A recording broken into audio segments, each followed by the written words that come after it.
site qui se trouve, disons, en première couronne de la ville de Nîmes, on n'est pas dans le centre-ville. On a également d'habitat individuel et de maisons. Il y a un plan de prévention des risques d'inondation qui est très contraignant, c'est-à-dire qu'en réalité, ne peuvent être construits au niveau du sol et du rez-de-chaussée qu'un certain type de locaux. Et là, c'est assez inédit de se retrouver avec une école maternelle et un centre de loisirs petite enfance avec un équipement qui est entièrement sur pilotis, pratiquement porté au premier étage. Tous les locaux à occupation permanente doivent être mis hors de niveau des autres.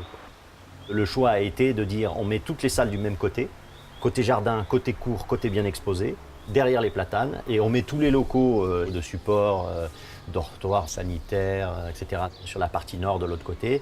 Et on a comme ça une espèce de géographie un peu yin-yang de l'école, où effectivement toutes les salles sont portées du bon côté, tous les locaux de support sont restés au nord, etc. Donc on arrive à privilégier l'agrément d'avoir la vue sur le jardin. Comme on avait un premier étage fortement occupé et peu de programmes au rez-de-chaussée, il a fallu glisser tout ce qui était utile de pouvoir glisser sous le bâtiment.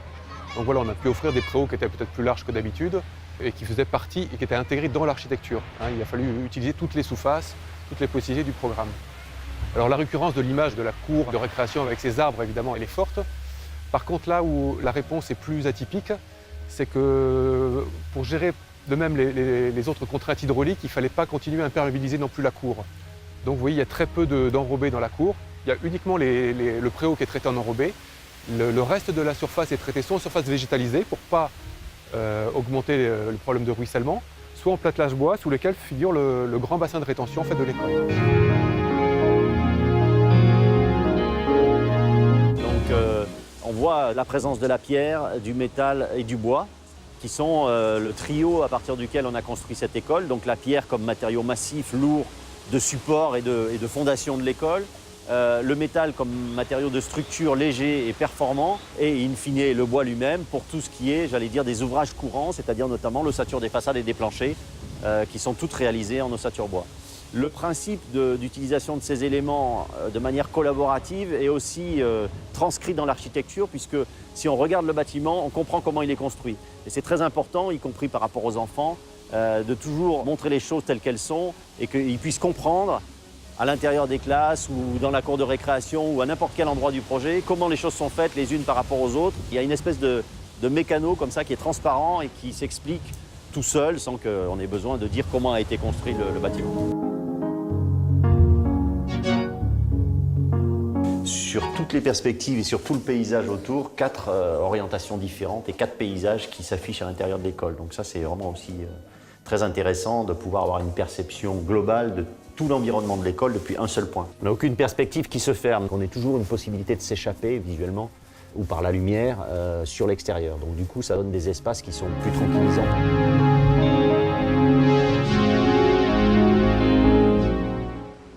Le paradoxe de l'histoire, c'est qu'il faut arriver à bien protéger sans faire des petites fenêtres et sans sacrifier la lumière naturelle. C'est-à-dire qu'il faut beaucoup de lumière naturelle dans les locaux, donc des grandes ouvertures, des grandes baies, des grandes fenêtres, et en même temps se protéger du soleil, donc surtout pas des fenêtres, surtout pas des baies, surtout pas des grandes fenêtres. Donc on a un paradoxe à gérer et c'est là le challenge de la conception architecturale intelligente et bioclimatique, c'est d'arriver à faire les deux, c'est-à-dire d'arriver à amener de la lumière naturelle abondante à l'intérieur des locaux, tout en s'en préservant du point de vue des apports solaires.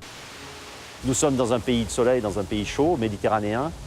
Très important de travailler l'architecture pour que les baies, et notamment les baies exposées, soient bien protégées du soleil. Alors, il y a déjà les platanes qui jouaient leur rôle de manière naturelle, puisqu'ils existent, ils ont des feuillages et ils produisent un ombrage très important pour le bâtiment. Mais en plus de ça, on voit que l'architecture s'est dotée d'un certain nombre de dispositifs brise-soleil, notamment ces espèces de grands paravents comme ça, blancs en métal caillebotis qu'on voit avancer devant les façades, qui permettent de protéger une grande partie de la façade et qui est associé à un autre dispositif de brise-soleil, qui sont des brises-soleil